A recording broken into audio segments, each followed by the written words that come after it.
Anytime I faced a significant challenge, I have two that come to mind.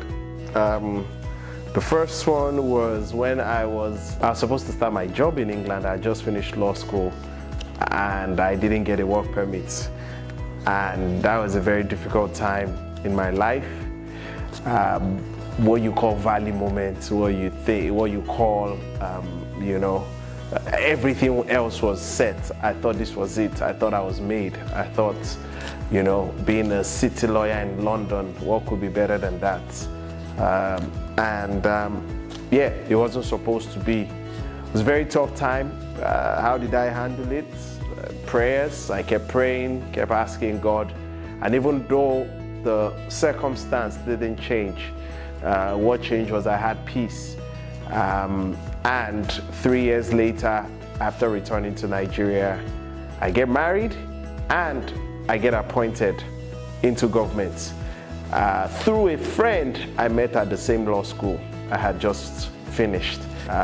So that was one big challenging moment. Another one was during Congress 2022 when I had political battles, left, right, center.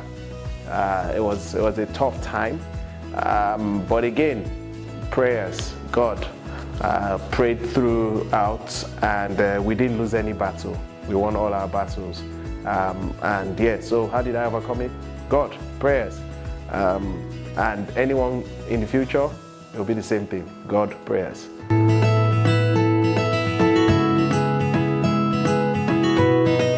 Last song I listened to is the one this man just played. There will be many. I think that's Salem. Yeah, I think so. So nice, it has a nice vibe, hit it.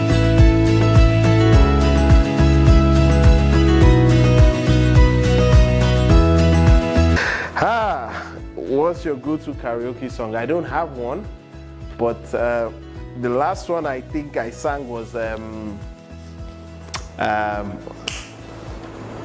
what was that song? Umbrella. Rihanna. No, never. Nas Boy. Yes.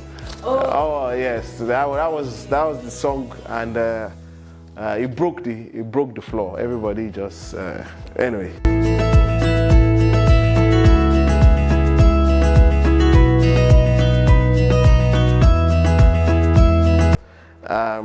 I actually remember when armed robbers came to our house and they wanted to carry me.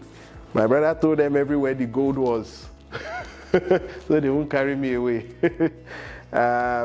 Because he loves me and he didn't want them to take his brother away. So he told them everywhere our mom kept gold, and they gladly took it and left me alone. So makes us laugh. We still laugh about it.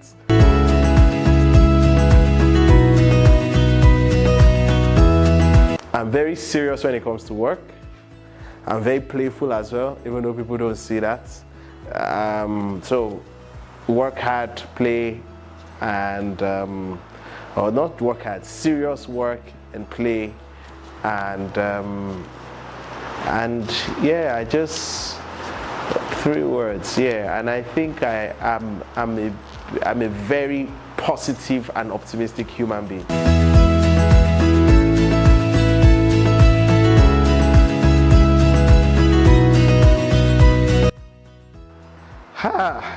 This one, I'll put it to my late boss, Senator Abiola Jimobi. He taught us to be night owls. We used to work till 3 a.m., 4 a.m., and there was a day I got back home at 6 a.m. when it was getting bright and people were getting ready to go back to work.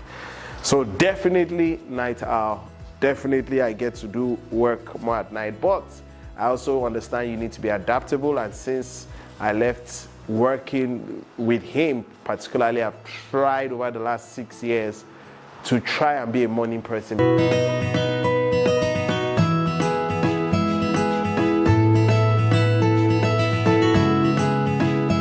So if you don't know, I'm a lawyer by profession. I actually have a law firm. So law is something I do. If I wasn't a lawyer, I'll be an accountant, because I like to manage things well.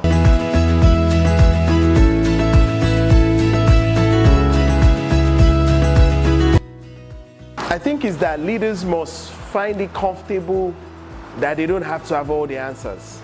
In 2023, I was selected as part of the 22 Young African Leaders to the Desmond Tutu Fellowship, and that brought me, into close proximity with other very, very brilliant people from across Africa.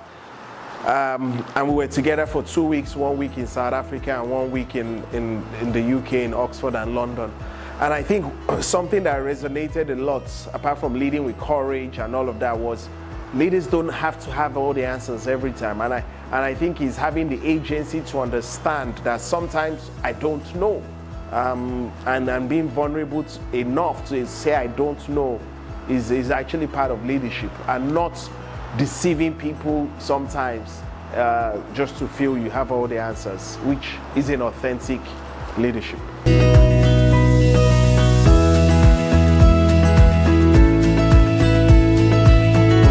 I think the birth of my daughter, so in life we're always chasing. You want to buy a new car, a new house, new this. But when a new human being comes and you have to be in charge of them, I think it changes your perspective a lot.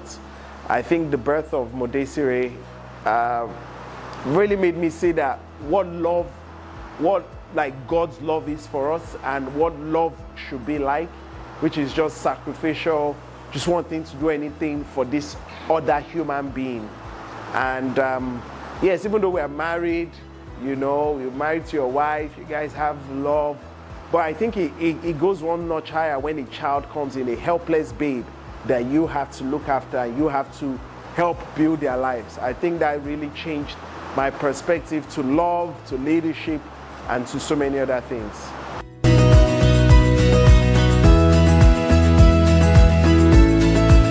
So I'll say this, I have favorite books.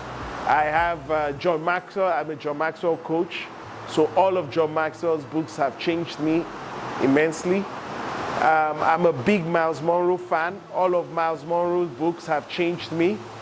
But a book that has consistently affected my life is Al Maktoum's books.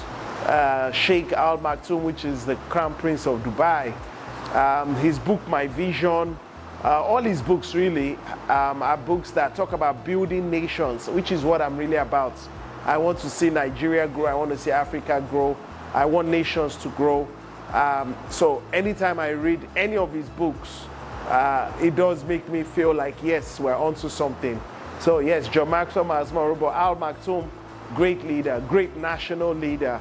And is somebody I really get inspired by how they transformed the Dubai and the United Arab Emirates, and which I hope we would also do in Nigeria. So guys, this isn't part of the question, this is just bonus questions. So hey, all right.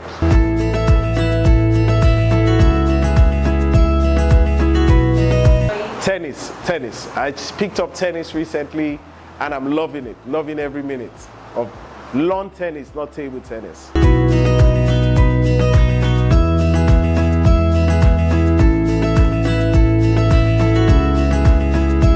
Prince of Dubai, Al Maktoum.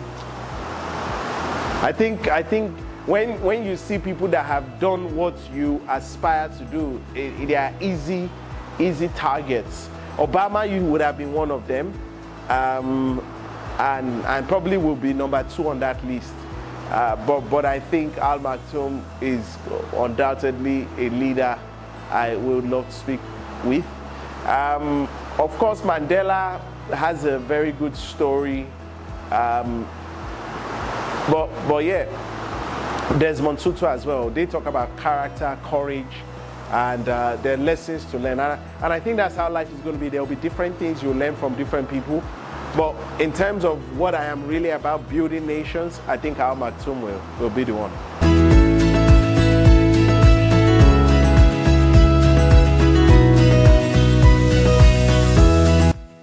As a public figure, I manage what I put out there. If you check my page, you actually see my family is on there, but I don't throw it in people's faces. And it's part of just managing. They have their own lives. I want to try and make sure they don't get stopped on the road, like, you know, they weren't elected into office.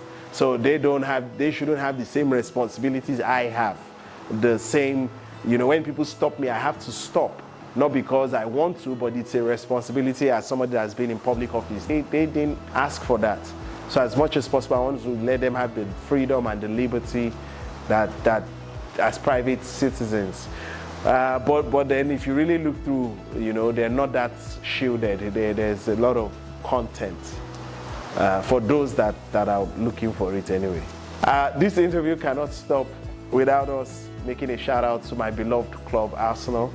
I don't know why there was no question about Arsenal Football Club, but I'm putting it on record that we cannot end this interview without talking about the great Arsenal Football Club. A club that we love so much as a family, as a person. This is a club that is destined for greater things ahead. And perhaps, who knows, before this year ends, maybe a Champions League trophy. Yeah. Watch that. Watch that. How did it feel seeing Arsenal win against Real Madrid? It feels normal. They've never beaten us though. In 2006, go back to your history books. In 2006, we gave them a whooping before we went to Barcelona. 2006 from 2020. It's 19 years. And it's a long time for them not to forget. Yes, we beat them then, we beat them again. Let's go to Santiago Bernabeu. I end my interview now. Thank you, everyone.